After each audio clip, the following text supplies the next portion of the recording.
أعوذ بالله من الشيطان الرجيم. بسم الله الرحمن الرحيم. وإذ تأذن ربكم لئن شكرتم لأزيدنكم ولئن كفرتم إن عذابي لشديد. وقال موسى إن تكفروا أنتم ومن في الأرض جميعا فإن الله لغني حميد. ألم يأتكم نبأ الذين من قبلكم قوم نوح وعاد وثمود والذين من بعدهم لا يعلمهم إلا الله جاءتهم رسلهم بالبينات فردوا أيديهم في أفواههم وقالوا إنا كفرنا بما أرسلتم به وإنا لفي شك مما تدعوننا إليه مريب. قالت رسلهم أفي الله شك فاطر السماوات والأرض يدعوكم ليغفر لكم من ذنوبكم ويؤخركم إلى أجل مسمى قالوا إن أنتم إلا بشر مثلنا تريدون أن تصدونا عما كان يعبد آباؤنا فأتونا بسلطان مبين.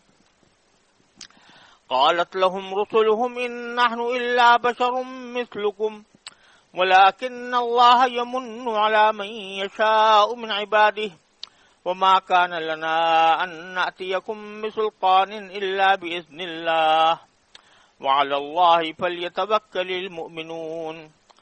وما لنا ألا نتوكل على الله وقد هدانا سبلنا ولنصبرن على ما آذيتمونا وعلى الله فليتوكل المتوكلون.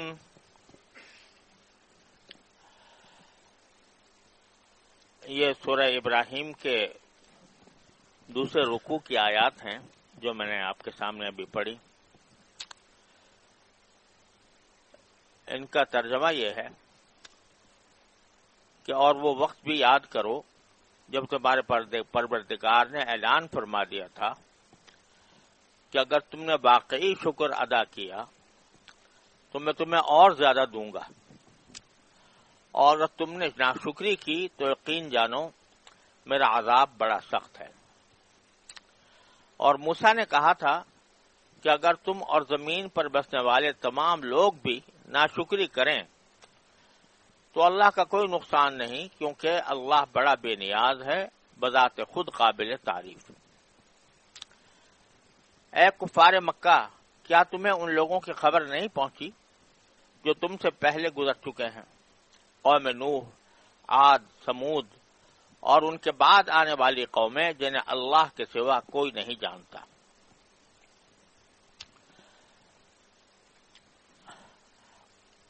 ان سب کے پاس ان کے رسول کھلے کھلے دلائل لے کر آئے تھے.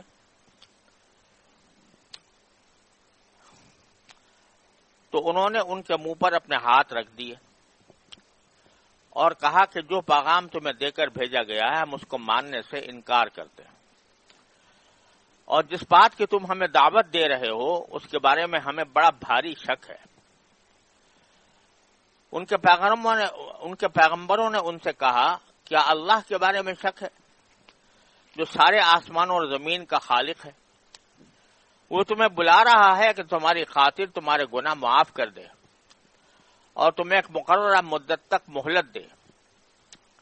انہوں نے کہا کہ تمہاری حقیقت اس کے سوا کچھ بھی نہیں کہ تم ایسے ہی انسان ہو جیسے ہم ہیں.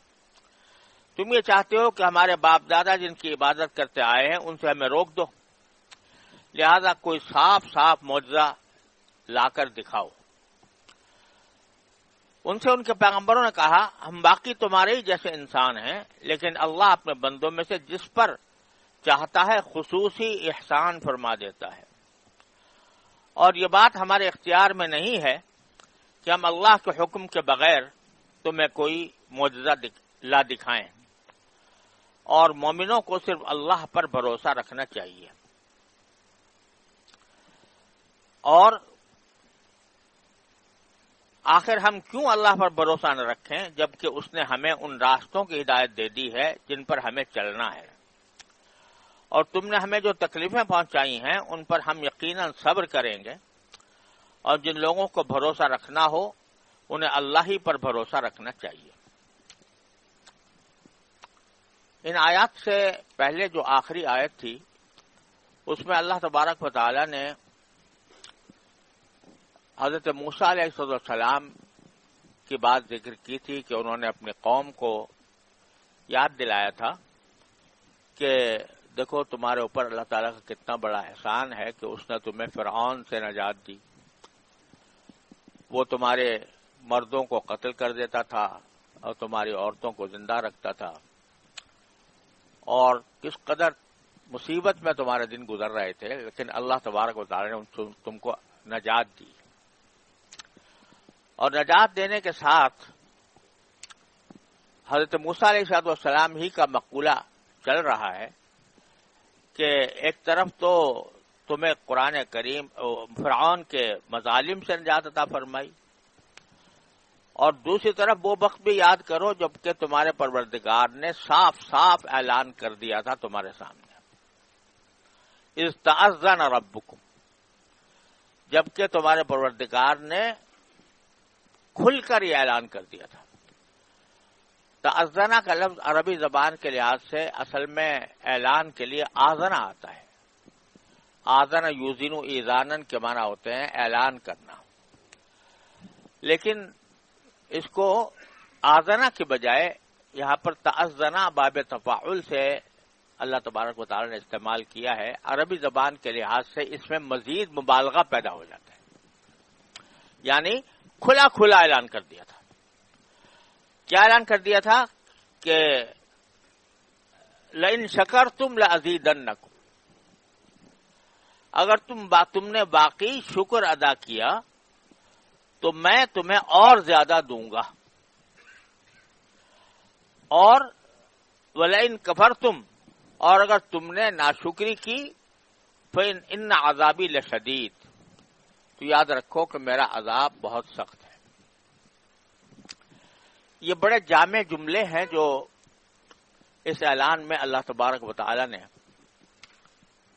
پہلے بنی اسرائیل کو خطاب کر کے فرمائے، اور پھر ہمیں ان کو نقل کر کے ہمیں بھی اس طرف متوجہ فرمایا کہ اللہ جل جلالہ کی ہر آن انسان پر بے شمار نعمتیں نازل ہوتی رہتی ہیں، اتنی نعمتیں ہیں کہ جن کا شمار ممکن نہیں ہے۔ تو اللہ تبارک و تعالی کی نعمتوں کا صحیح حق یہ ہے کہ ان پر شکر ادا کیا جائے، صحیح معنی میں شکر ادا کیا جائے، اور اس پر اللہ تعالی نے وعدہ فرمایا کہ لأزیدنکم، تمہیں اور زیادہ دوں گا۔ اگر شکر گزار بنو گے، اللہ تعالیٰ کا شکر ادا کرو گے تو میں تمہیں اور زیادہ دوں گا۔ کیا دوں گا اس کا ذکر نہیں ہے، تمہیں اور زیادہ دوں گا۔ جو بندہ اللہ تبارک و تعالیٰ کا شکر ادا کرتا ہے تو اللہ تبارک و تعالیٰ اس کو کیا کیا چیزیں انعام میں زیادہ دیتا ہے اس کا بیان نہیں فرمایا۔ مطلب ہے کہ ایسی چیزیں دوں گا جو تمہارے وہم و گمان سے بالا تر ہیں۔ ایک تو نعمتیں زیادہ دوں گا۔ اب نعمتوں کی بھی دو قسمیں ہیں۔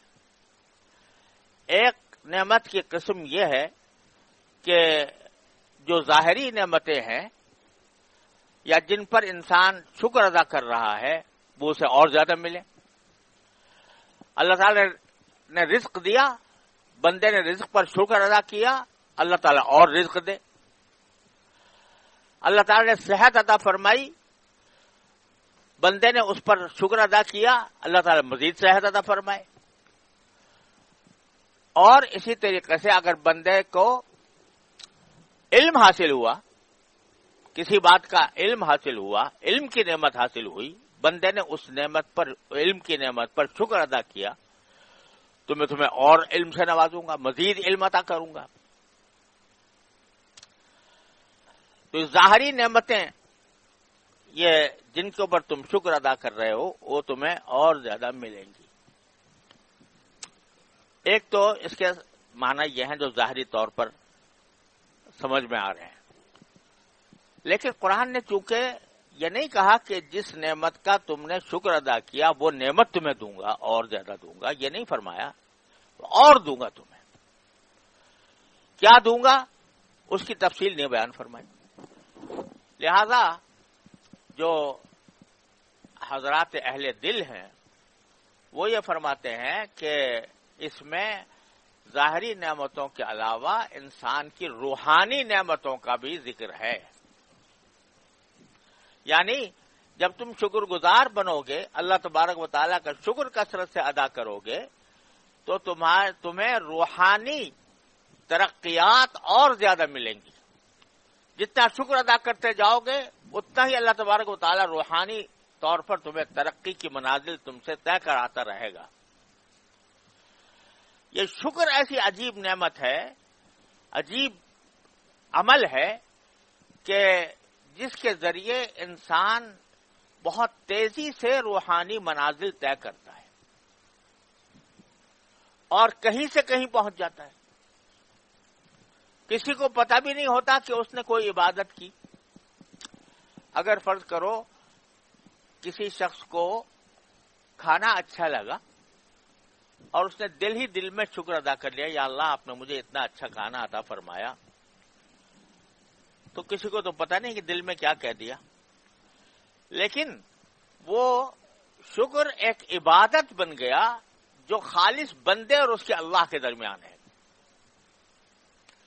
زبان سے کہہ دیا تو دوسروں کو بھی پتہ چل جائے گا، لیکن زبان سے نہیں کہا، دل شکر ادا کر رہا ہے، دل یہ کہہ رہا ہے کہ اللہ آپ نے مجھے کیسی نعمت دے دی، میں آپ کا شکر ادا نہیں کر سکتا۔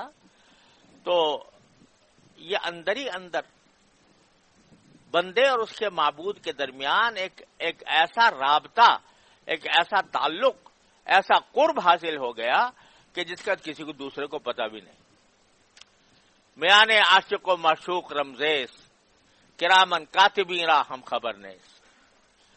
عاشق اور معشوق کے درمیان ایک رمز ہے، اشارہ ہے کہ اس کا کرامن کاتبین کو بھی پتہ نہیں ہے۔ براہ راست اپنے اللہ سے اس نے تعلق قائم کر لیا۔ تو شکر ادا کرنا بذات خود ایسی عبادت ہے کہ جو انسان کے درجات بلند کرتی ہے، ظاہری نعمتوں میں بھی اضافہ کرتی ہے اور روحانی درجات میں بھی اضافہ کرتی ہے۔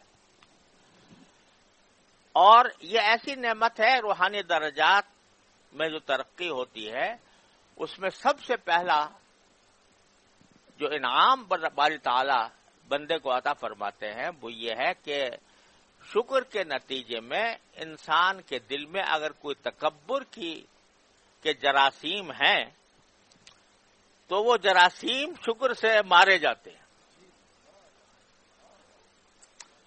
اگر فرض کرو ایک شخص مالدار ہے، پیسے بہت ہیں، اور وہ اللہ تبارک و تعالیٰ کے دی ہوئی دولت پر شکر ادا کرتا ہے، اگر شکر ادا نہیں کرے گا تو کہے گا میرے ہاتھ کی کمائی ہے، میرے قوت بازو کا کرشمہ ہے، میں نے محنت سے یہ پیسے کمائے ہیں، جیسے قارون نے کہا تھا انما اوتیتہ علی علم عندی، یہ خزانے جو مجھے ملے ہیں یہ میرے ہنر کا نتیجہ ہے، میرے علم کا نتیجہ ہے، میں نے اپنے علم کی بدولت یہ خزانے حاصل کیے ہیں۔ تو اب وہ مال و دولت اس کو کس طرف لے جا رہا ہے؟ تکبر کی طرف۔ اور جو بندہ یہ کہتا ہے کہ یہ میرے اللہ کی عطا ہے لہذا میں اس پر شکر ادا کرتا ہوں، تو اس کے کیا معنی ہوئے کہ میں تو اس لائق نہیں تھا کہ مجھے یہ دولت ملتی، لیکن اللہ تبارک و تعالیٰ نے اپنے فضل و کرم سے مجھے عطا فرما دی ہے۔ تو پہلی قدم پر جھک گیا، پہلی قدم پر اس نے اپنی نارسائی کا اعتراف کر لیا کہ میں تو اس قابل تھا نہیں، نہ میرا ہنر اس قابل تھا، نہ میرا علم اس قابل تھا، نہ میری جسمانی طاقت اس قابل تھی کہ میں یہ دولت کما سکتا۔ یہ اللہ تبارک و تعالی نے براہ راست مجھے عطا فرمایا ہے، میں اس پر شکر ادا کرتا ہوں۔ شکر کے اندر خود تواضع شامل ہے. کیوں؟ اس لیے کہ شکر ہمیشہ اس چیز کا ادا کیا جاتا ہے، اس بات کا ادا کیا جاتا ہے جو انسان کے استحقاق سے زیادہ ہو. اگر فرض کرو ایک شخص کا آپ کے ذمے قرض ہے اور آپ وہ قرض اس کا ادا کر دیتے ہیں تو کوئی احسان نہیں کیا آپ نے ایک واجب چیز تھی وہ واجب ادا کر دیا. لہذا وہ کوئی احسان نہیں ہے. احسان نہیں ہے تو شکریہ کا بھی مستحق نہیں. کوئی کہہ دے شکریہ تو اس کے اخلاق کی بات ہے کہ اس نے شکریہ ادا کر دیا. بھائی آپ کا شکریہ کہ آپ نے میرا قرضہ واپس کر دیا. لیکن شکریہ کا وہ حقیقت میں مستحق نہیں تھا کیونکہ اس کے ذمہ واجب تھا. احسان تو قرض دینے والے کا ہے کہ اس نے اس کو قرض دیا تھا، واپس کرنے والے کا کوئی احسان نہیں. لیکن جب کسی کا شکر ادا کیا جاتا ہے تو اس کے معنی کیا ہے کہ میں تمہارے ذمے یہ کام واجب تو نہیں تھا. کوئی شخص تمہیں ہدیہ پیش کرتا ہے بغیر کوئی قرض لوٹانے کے، آپ شکر ادا کرتے ہو تو کیا مطلب کہ میرا تمہارے اوپر کوئی قرضہ تو آتا نہیں تھا، تم نے اپنے محبت سے مجھے یہ دے دیا لہذا میں شکر ادا کرتا ہوں. تو جب اللہ تبارک و تعالیٰ کی نعمتوں کا شکر ادا کر رہا ہے بندہ تو پہلے ہی قدم پر یہ کہہ رہا ہے میں نعمتوں کا مستحق نہیں تھا. پہلے ہی قدم پر یہ کہہ رہا ہے کہ میں مستحق نہیں تھا، اللہ نے اپنے فضل و کرم سے مجھے عطا فرما دیا. تو جب یہ کہہ رہا ہے میں مستحق نہ تھا تو تکبر کی تو جڑ کٹ گئی اور تواضع کا راستہ کھل گیا شکر سے. اور یہی وجہ ہے کہ حضرت حکیم الامت قدس اللہ سرہ فرماتے ہیں کہ جب شیطان کو دھتکارا جا رہا تھا، جنت سے نکالا جا رہا تھا اور وہ بڑے دعوے سے کہہ رہا تھا کہ میں اس آدم کے بیٹوں کو چاروں طرف سے ان کے اوپر حملے کروں گا، دائیں سے آؤں گا، بائیں سے آؤں گا، سامنے سے آؤں گا، پیچھے سے آؤں گا، اور میرے اس دعوے کا نتیجہ کیا ہوگا؟ لا تجد اکثرہم شاکرین. میرے ان حملوں کا نتیجہ یہ ہوگا کہ تم ان میں سے اکثر لوگوں کو شکر گزار نہیں پاؤ گے. تو کیا معلوم ہوا کہ شیطان کا سب سے بڑا حملہ یہ ہے کہ بندے کو شکر سے ہٹا دے، ناشکری میں مبتلا کر دے اور شکر سے ہٹا دے. تو شیطان کے حملوں سے اگر بچاؤ چاہتے ہو تو اس کا طریقہ بہترین طریقہ ہے کثرت شکر. اللہ تبارک و تعالیٰ کی نعمتوں کا کثرت سے شکر ادا کرو. کیونکہ جب کسی بندے کو کوئی نعمت حاصل ہوتی ہے تو شیطان دو طرح سے راہ مارتا ہے، دو طرح سے حملے کرتا ہے. ایک تو یہ کہ بعض اوقات اس نعمت کی وجہ سے تکبر میں مبتلا کر دیتا ہے، جیسا میں نے ابھی عرض کیا. اس کا علاج تو شکر یہ ہے کہ میں تھا ہی نہیں مستحق، مجھے مل گیا اللہ تعالیٰ کی طرف. تو بعض تکبر کا تو خاتمہ اس طرح ہو گیا، تکبر میں مبتلا کر دیا. دوسرا راستہ اس کا جو ہوتا ہے خطرناک، وہ یہ کہ انسان کو مایوسی میں مبتلا کر دیتا ہے. مایوسی میں مبتلا کر دیتا ہے کہ تجھ سے تو کچھ بن نہیں پڑ رہا، تو مردود ہے. یہ باتیں اس کے دل میں ڈال دیتا ہے. اس کا علاج بھی کیا ہے کہ جو کچھ ملا ہوا ہے اس پر شکر ادا کرو. جو ملا ہوا ہے اس پر شکر ادا کرو تو شیطان کا یہ داؤ تمہیں مایوس کرنے کا تم پر نہیں چلے گا. کیونکہ جب تم شکر ادا کرو گے باری تعالیٰ کہے میں تمہیں اور دوں گا. اب جیسے ہم لوگ نماز پڑھتے ہیں یا کوئی عبادت ادا کرتے ہیں تو بعض اوقات تو شیطان یوں راہ مارتا ہے کہ بھئی تم بہت عابد زاہد ہو گئے اور تم نے بہت بڑی عبادت کر لی، تکبر میں مبتلا کر دے. اس کا علاج بھی کیا ہے؟ شکر. بعض اوقات یہ کہنا تو کیا تیرے نماز کیا، تو نے جو ہے وہ اٹھک بیٹھک کر لی، اٹھک بیٹھک کر کے تیری نماز کیا ہے، کوئی حقیقت نہیں رکھتی تیری نماز.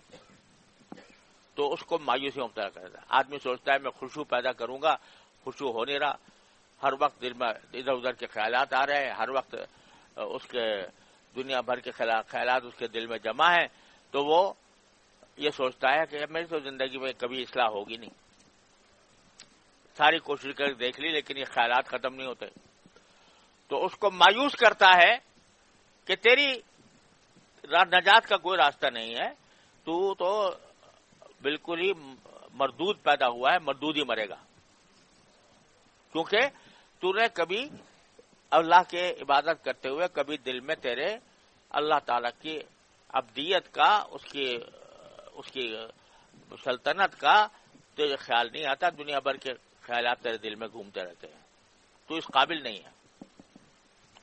اس کا اس مایوسی کا جو داؤ ہے اس کا علاج بھی شکر ہے۔ کیا ہے؟ یا اللہ آپ نے جو کچھ بن پڑا آپ نے کرا دیا، میں پہلے اس پر شکر ادا کرتا ہوں۔ جو کچھ بھی بن پڑا وہ آپ نے کرا دیا۔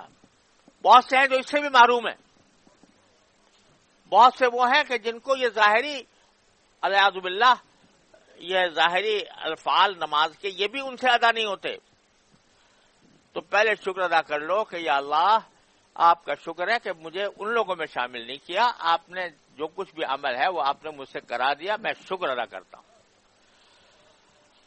تو جہاں تک میرا تعلق ہے تو میری جو بات بھی ہے وہ ناقص ہے، تو لہذا اس کا کوئی حل میرے پاس نہیں ہے۔ حل یہی ہے کہ میں استغفار کروں، آپ سے مانگوں یا اللہ جو مجھ سے کوتاہی ہے وہ معاف کر دیجیے، آپ کی توفیق پر شکر اور میری کوتاہی پر استغفار، یہ کرتے رہو تو شکر سے شیطان کا پہلا داؤ نہیں چلے گا اور استغفار سے دوسرا داؤ نہیں چلے گا۔ تو یہ اللہ تعالیٰ فرمائے لئن شکرتم لأزیدنکم۔ ایک بات تو یہ ہے کہ ازیدنکم کے اندر کہ تم جتنا شکر کرو گے میرے قرب میں اضافہ ہوگا، ازیدنکم اور قریب آ جاؤں گا تمہارے، تم میرے اور قریب آ جاؤ گے، لازیدنکم اور زیادہ دوں گا۔ کیا دوں گا؟ اپنا قرب دوں گا۔ جو جتنا بندہ شکر ادا کرتا چلا جائے گا، چلتا رہا کرتا چل جائے گا، باری تعالیٰ کے قریب ہوتا چل جائے گا، قریب ہوتا چلے جائے گا۔ تو یہ روحانی مدارج جو ہیں اصل چیز وہ ہیں۔ کھانا اگر چلو ایک وقت ملا دوسرے وقت نہ ملا تو کوئی اتنی بڑی بات نہیں ہے، تیسرے وقت مل جائے گا، چوتھے وقت مل جائے گا، لیکن یہ درجہ تقرب کا، باری تعالیٰ کے قریب ہونے کا، باری تعالیٰ کہہ رہا ہے کہ نحن اقرب الیہ من حبل الورید، ہم تو بندے کے اس کی شہرک سے بھی زیادہ قریب ہیں۔ بندہ تو وہ باری تعالیٰ کہہ رہے ہیں تمہاری شہرک سے زیادہ قریب ہیں، اتنے قریب ہیں، تم ہی دور بھاگ جاتے ہو، تم ہی دور چلے جاتے ہو، لیکن شکر کرو گے، جتنا شکر کرو گے اتنا قریب آتے چلے جاؤ گے، قریب آتے چلے جاؤ گے، قریب آتے چلے جاؤ گے۔ تو قرب سے قرب ہے جو لأزیدنکم، وہ قرب کے درجات میں تمہاری ترقی کروں گا، تمہارے قرب کے درجات میں روحانی ترقیات تمہیں عطا کروں گا۔ اس سے بڑھ کر کیا نعمت ہوگی؟ اور ساری نعمتیں دنیا میں رہ جائیں گی، لیکن باری تعالیٰ کے قرب کی نعمت، باری تعالیٰ کے ساتھ تعلق کے مضبوطی کی نعمت، یہ ایسی ہے جو قیامت تک نہیں، قیامت کے بعد بھی، آخرت میں بھی ساتھ دے گی انشاءاللہ تعالی۔ لئن شکرتم لأزیدنکم، ایک چھوٹا سا جملہ ہے لیکن ہماری اصلاح کے لیے اور ہمیں سیدھے راستے پر لگانے کے لیے ایک زبردست نور کی مشعل ہے جو اللہ تبارک و تعالیٰ نے عطا فرمائی۔ لہذا شکر ادا کرو، کثرت سے شکر ادا کرو، ہر چھوٹی سے چھوٹی نعمت کا شکر ادا کرو، اور جو بھی اچھی حالت آئے اللہ تبارک و تعالیٰ کی طرف سے، چاہے وہ چھوٹی ہو یا بڑی ہو، ہوا کا جھونکا چلا اچھا لگا، اللہم لک الحمد لک الشکر، گھر میں داخل ہوئے گھر والوں کو خیریت سے پایا، اللہم لک الحمد ولک الشکر. باہر نکلے، سواری مل گئی، اللہم لک الحمد ولک الشکر. سواری میں بیٹھ گئے، بیٹھ کر وہ منزل کی طرف روانہ ہو گئی، اور اس وقت میں اللہم لک الحمد ولک الشکر پہنچ گئے، اللہم لک الحمد ولک الشکر. تو کوئی لمحہ زندگی کا ایسا نہیں ہے جس پر اللہ تبارک و تعالیٰ کی نعمتیں انسان کی طرف متوجہ نہ ہو، مبذول نہ ہو. تو جس طرح اللہ نے نعمتوں کا ایک طوفان، ایک سیلاب ہمارے اوپر برسایا ہوا ہے، تو اسی طرح تم کم از کم اس طرح تو نہیں کر سکتے، لیکن اس کے قریب قریب رٹ لگاؤ اللہ تعالیٰ کے شکر کی. لئن شکرتم لازیدنکم. اس کے بعد فرمایا لئن کفرتم، اگر خدا نہ کرے تم نے ناشکری کی تو ان عذابی لشدید. وہاں پر بھی یہ نہیں بتایا کہ میں کیا کروں گا، وہاں پر بھی یہ نہیں کہا کہ اگر تم نے ناشکری کی تو کیا کروں گا، بس اتنا یاد دلا دیا کہ میرا عذاب بڑا سخت ہے. الیاذ باللہ. یہاں بھی عذاب سخت ہونے کے ایک معنی تو ظاہر ہے کہ جب آدمی اللہ تبارک و تعالیٰ کی نعمتوں کی ناشکری کیے جا رہا ہے تو آخرت میں اس کا عذاب بھگتے گا، شدید عذاب بھگتے گا. یہ تو معنی بالکل صاف ہے. لیکن جس طرح وہاں میں نے عرض کیا تھا کہ نعمتیں دو قسم کی ہیں، ایک مادی اور ایک روحانی. تو دونوں قسم کی نعمتوں میں اللہ تبارک و تعالیٰ سے امید ہے کہ وہ اضافہ فرمائیں گے. اسی طرح یہاں عذاب بھی دو قسم کا ہے. ایک عذاب ظاہری، اللہ بچائے، جہنم کا عذاب، اللہ تعالیٰ ہر مومن کی اس سے حفاظت فرمائے. اور دوسرا ناشکری کا عذاب بذات خود عذاب ہے. ناشکری، جو ناشکرا بندہ ہوتا ہے وہ کبھی زندگی میں خوش نہیں ہوتا. جو ناشکرے کی عادت پڑ گئی کہ آدمی اچھا خاصا اللہ تبارک و تعالی نے اس کو دولت دی ہے، عزت دی ہے، شہرت دی ہے، اور کیا کیا نعمتیں دی ہیں، مگر وہ ہر وقت روتا ہی ہے، مجھے یہ نہیں ملا، مجھے وہ نہیں ملا، مجھے یہ نہیں ملا، وہ نہیں ملا. ہر وقت اپنے ان چیزوں کا ورد کرتا رہتا ہے جو اسے نہیں ملی، اور اس پر روتا رہتا ہے. تو یہ بذات خود ایک عذاب ہے. ناشکری بذات خود ایک عذاب ہے. ساری زندگی روتا ہی رہے گا، کبھی اس کو مسرت حاصل نہیں ہوگی، کبھی اس کو چین سکون نہیں ملے گا اگر ناشکری کی زندگی گزار رہا ہے. حدیث میں رسول کریم صلی اللہ علیہ وسلم نے ایک مرتبہ خواتین سے خطاب کرتے ہوئے فرمایا کہ میں نے جب جہنم کے لوگ مجھے دکھائے گئے تو اس میں خواتین بہت نظر آئیں. تو خواتین نے پوچھا کہ یا رسول اللہ کس وجہ سے خواتین زیادہ؟ تو اس کی جو وجہ بیان فرمائی اس میں ایک بڑی وجہ یہ بیان فرمائی کہ تمہارے اندر ناشکری بہت ہے. ناشکری کی وجہ سے مجھے بہت خواتین جہنم میں نظر آئی. اب بیچاری خواتین میں ہوتی ہوگی، لیکن ہم اپنے اوپر نظر ڈال کے دیکھیں، سر سے لے کر پاؤں تک ہم ناشکری میں مبتلا ہیں. اللہ تعالی نے جو نعمتیں عطا فرمائی ہیں ان کو ان کی معصیت میں استعمال کرنے سے بڑی ناشکری کیا ہوگی؟ اللہ نے آنکھ دی ہے، بہت بڑی نعمت ہے، لیکن میں اس آنکھ کو اللہ تعالیٰ کی نافرمانی میں استعمال کرتا ہوں. اس سے بڑی ناشکری کیا ہے؟ اللہ تعالیٰ نے زبان دی ہے، اتنی بڑی نعمت ہے، لیکن میں اس زبان کی نعمت کو اللہ کی نافرمانی میں جھوٹ بول کر استعمال کرتا ہوں، غیبت کر کے استعمال کرتا ہوں، دوسروں پر الزام لگا کر استعمال کرتا ہوں، دوسروں کی پگڑی اچھال کر استعمال کرتا ہوں. اس سے بڑی ناشکری کیا ہوگی؟ تو یہ ساری ناشکریاں ہیں جن میں ہم لوگ اللہ بچائے مبتلا چلے آ رہے ہیں. جو عضو بھی اللہ تبارک و تعالی نے عطا فرمایا اس کی نعمت ہے. جب تک یہ ہاتھ پاؤں چل رہے ہیں یہ اس وقت تک انسان کو پتہ نہیں چلتا کہ کیا نعمت ہے. کسی دن تمہارا ہاتھ چھل ہو جائے الیاذ باللہ، اللہ تعالیٰ نہ کرے، تو پتہ چلے کیا نعمت تھی. کسی دن پاؤں بیٹھ جائے اور چلنا مشکل ہو جائے تو پتہ چلے کیا نعمت تھی. اور انہی ہاتھ پاؤں کو اللہ تبارک و تعالیٰ کی معصیت میں، اس کی نافرمانی میں استعمال کرے انسان، تو اس سے بڑی ناشکری کیا ہوگی. تو اس لیے فرمایا کہ اگر تم ناشکری کی نہ عذابی لشدید، میرا عذاب بڑا سخت ہے. اور یہ ناشکری بذات خود ایک عذاب ہے. ساری زندگی رونے میں گزرے گی تمہاری، کبھی تمہیں سکون نصیب نہیں ہوگا اگر ناشکری میں مبتلا رہے.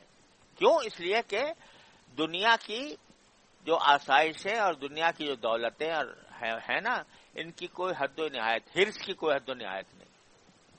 حدیث میں رسول کریم صلی اللہ علیہ وسلم نے، نبی کریم صلی اللہ علیہ وسلم نے باری تعالیٰ کا ارشاد نقل کیا کہ اگر میں ابن آدم کو اتنا سونا دے دوں کہ ایک وادی بھر کے دے دوں تو وہ چاہے گا کہ دوسری وادی بھی مل جائے، اور 2 وادیاں دے دوں تو وہ کہے گا تیسری بھی مل جائے.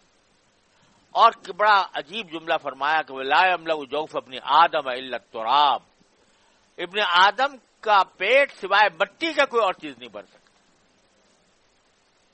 جب تک مٹی نہیں آ جاتی قبر کی، اس وقت تک اس کا پیٹ جو ہے وہ مانگتا ہی رہے گا کہ اور دو اور دو اور دو.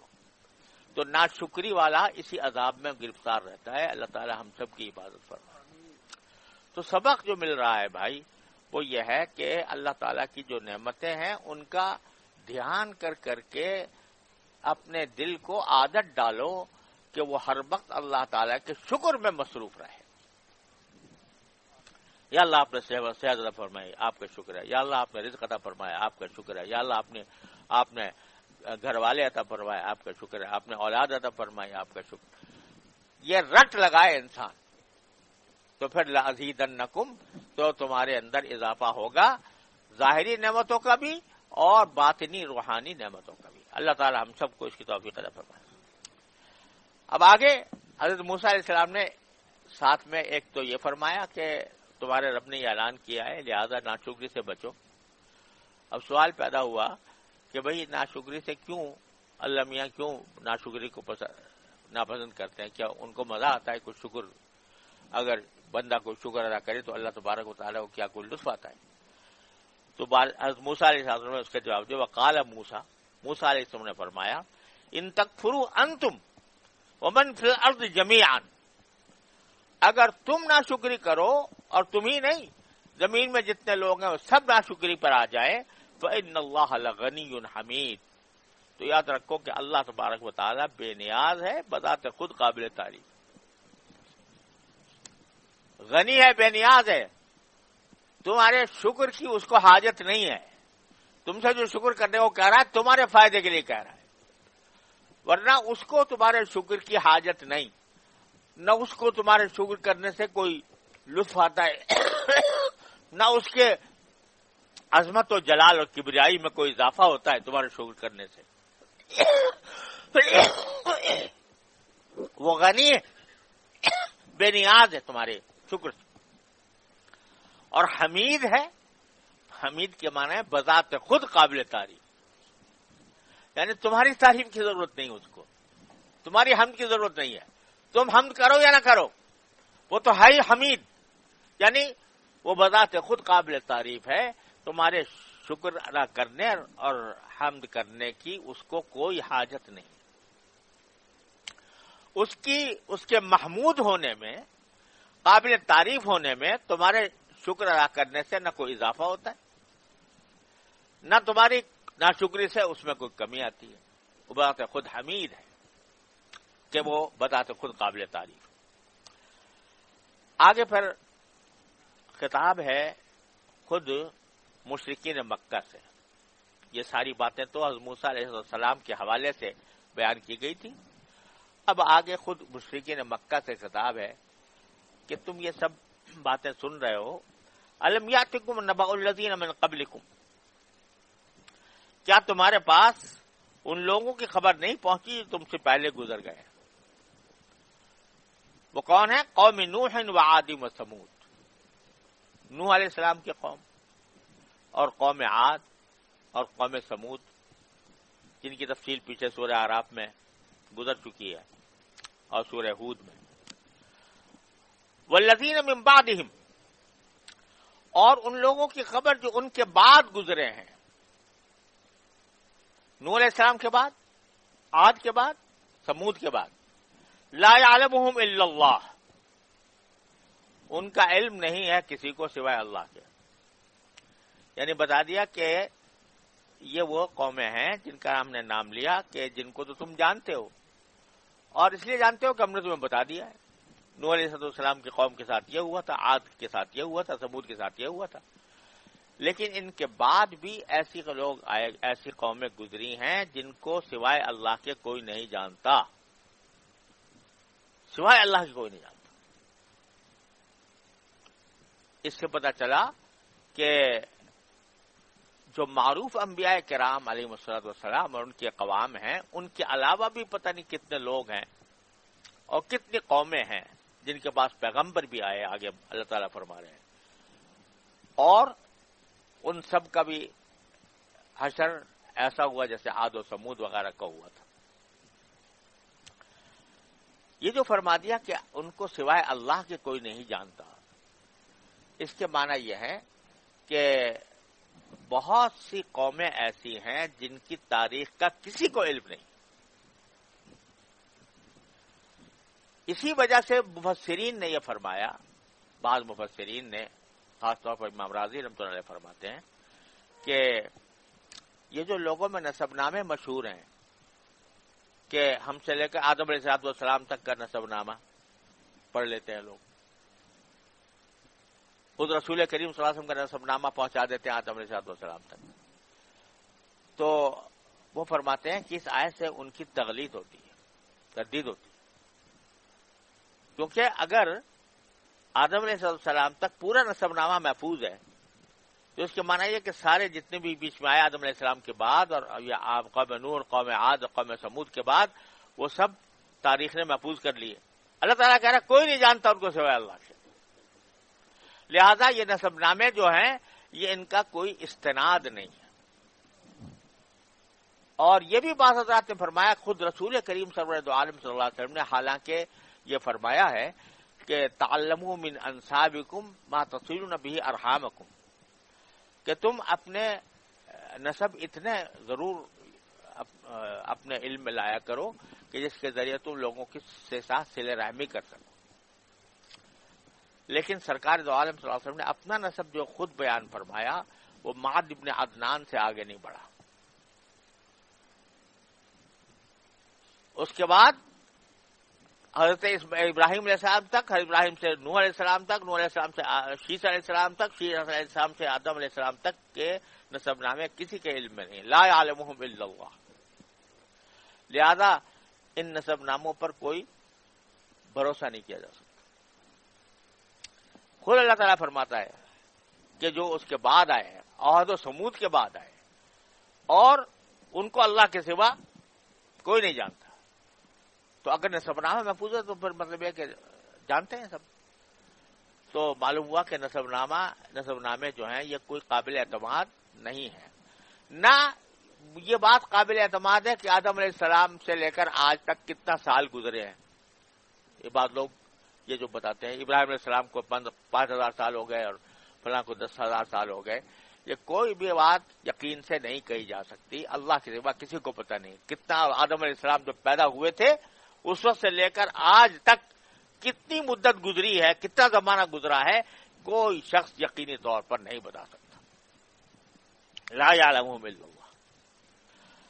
جاءتہم رسلہم بالبینات، ان کے پیغمبر ان کے پاس کھلے دلائل لے کر آئے تھے، فردوا ایدیہم الی افواہہم، تو انہوں نے اپنے ہاتھ ان کے منہ پر رکھ دیے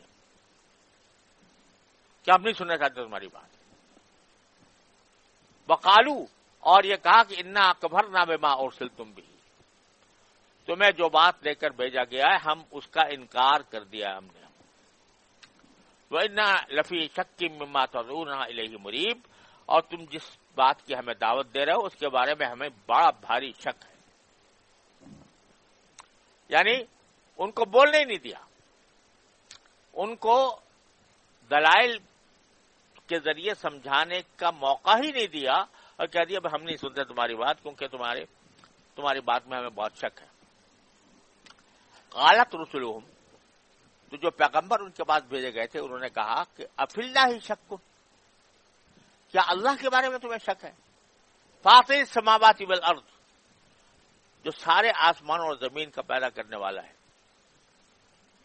اس کے بارے میں شک ہو رہا ہے تمہیں کہ وہ ایک ہے, تم نے بتوں کو اپنا معبود بنا رکھا ہے. یدعوکم لیغفر لکم من ذنوبکم, وہ تمہیں دعوت دے رہا ہے باری تعالی تاکہ تمہارے گناہوں کو معاف کر دے. اتنی اللہ تبارک و تعالیٰ کی رحمت کی شکل میں پیغمبر آئے ہیں تمہارے پاس کہ تمہاری جو ساری پچھلی زندگی ہے جو گناہوں سے بھری ہوئی ہے, جو کفر کی نجاست سے لت پت ہے, اس کو گناہ کو معاف کرنے کے لیے اللہ تعالیٰ تمہیں دعوت دے رہا ہے. وَيُؤَخِّرَكُمْ إِلَىٰ أَجَلٍ مُّسَمًّى, اور تاکہ تمہیں ایک مقررہ مدت تک مہلت دے, یعنی عذاب الہی سے تمہیں نجات مل جائے اور قیامت آنے تک تمہیں یا تمہاری موت آنے تک جو اللہ کے یہاں وقت مقرر ہے اس کے آنے تک تم زندگی آفت کے ساتھ گزار سکو. یہ سب ان کے پیغمبروں نے کہا. قالو, جواب میں ان قوم کے لوگوں نے کہا کہ ان انتم الا بشر مثلنا, تم تو ہمارے ہی جیسے انسان ہو, جیسے ہم, ایسے ہی انسان ہو جیسے ہم ہیں, تو ہم تمہیں اپنا مقتدی پیشوا کیسے بنا لیں. تریدون ان تصدونا عما كان يعبد آباؤنا, ہم جیسے انسان ہو اور چاہتے ہو کہ ہمیں روک دو اس عبادت, ہمارے باپ داد جن کی عبادت کرتے آئے ہیں ان سے ہمیں روک دو. فاتونا بسلطان مبین, تو اب ہمارے پاس کوئی واضح معجزہ لے کر آؤ.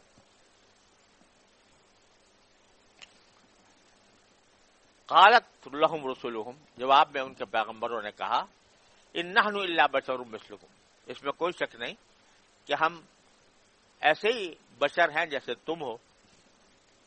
ولکن اللہ یمن علی من یشاء من عبادہ, لیکن اللہ تعالیٰ اپنے بندوں میں سے جس پر چاہتا ہے احسان فرما دیتا ہے کہ اس کو اپنی وحی کا مورد بنا دیتا ہے. تو اللہ نے ہمیں بنا دیا ہے. وما کان لنا ناتیکم بسلطان, اور ہمیں اپنی ذات میں کوئی اس بات کا حق نہیں ہے کہ ہم تمہیں اپنی طرف سے کوئی معجزہ لا کر دکھا دیں. الا باذن اللہ, مگر اللہ کے حکم سے ہوگا جو کچھ ہوگا. یہ عجیب بات ہے جو بار بار قرآن کریم میں آئی ہے کہ بہت سے انبیاء کرام کے تو معجزات بالکل کھلے کھلے سامنے آئے ہیں اور خود قرآن کریم نے اس کے واقعات بیان فرمائے ہیں, لیکن یہ بات بھی ہر جگہ تقریباً آ رہی ہے کہ وہ کہتے ہیں جو ہم کہہ رہے ہیں معجزہ وہ دکھاؤ. تو اس کے جواب میں اللہ تبارک و تعالی نے یہ فرمایا کہ ان سے یہ کہہ دو کہ معجزہ دکھانا میرے بس کی بات نہیں ہے. جب اللہ تعالیٰ چاہتا ہے تو میں کوئی معجزہ دکھا دیتا ہوں, خود سے معجزہ دکھانے کی طاقت مجھ میں نہیں ہے. اور بعض انبیاء کرام ایسے بھی آئے ہیں کہ جن کے بارے میں کوئی کسی معجزے کا کوئی ذکر بھی نہیں. کیوں؟ اس لیے کہ اللہ تبارک و تعالی بندے سے یہ چاہتے ہیں کہ وہ دلائل کی بنیاد پر اللہ تعالی کی توحید کو مانے. معجزات کی بنیاد پر ضروری نہیں کہ معجزے آئیں اور معجزے کے ذریعے آدمی ایمان لائے.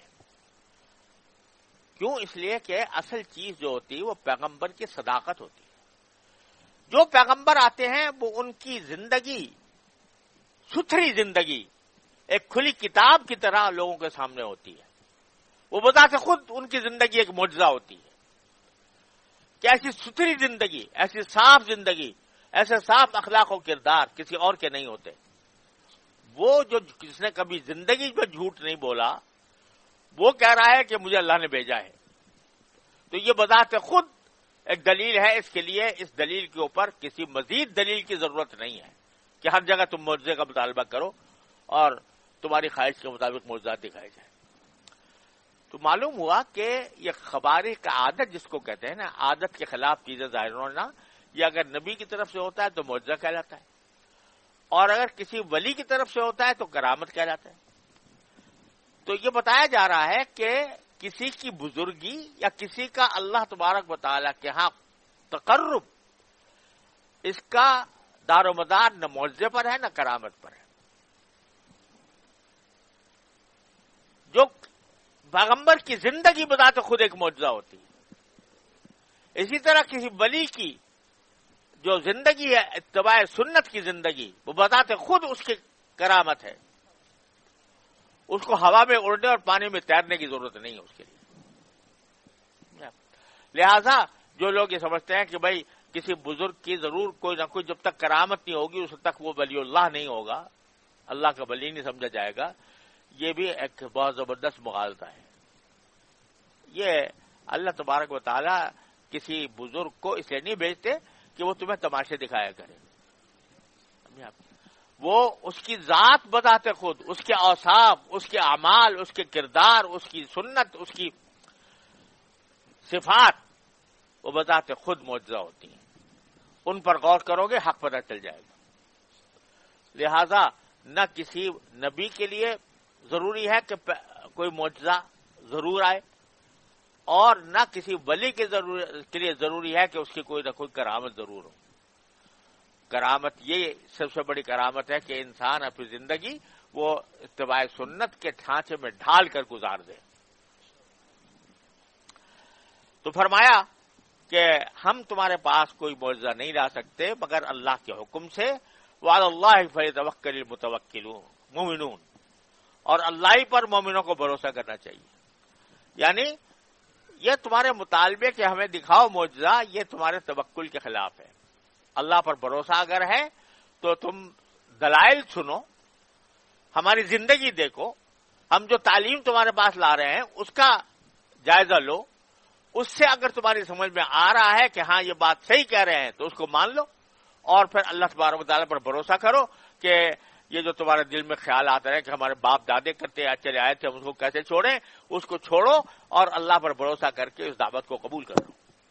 وعلی اللہ فلیتوکل المؤمنون وما لنا الا نتوکل علی اللہ، اور ہم کیوں اللہ پر، آخر ہم کیوں اللہ پر بھروسہ نہ رکھیں؟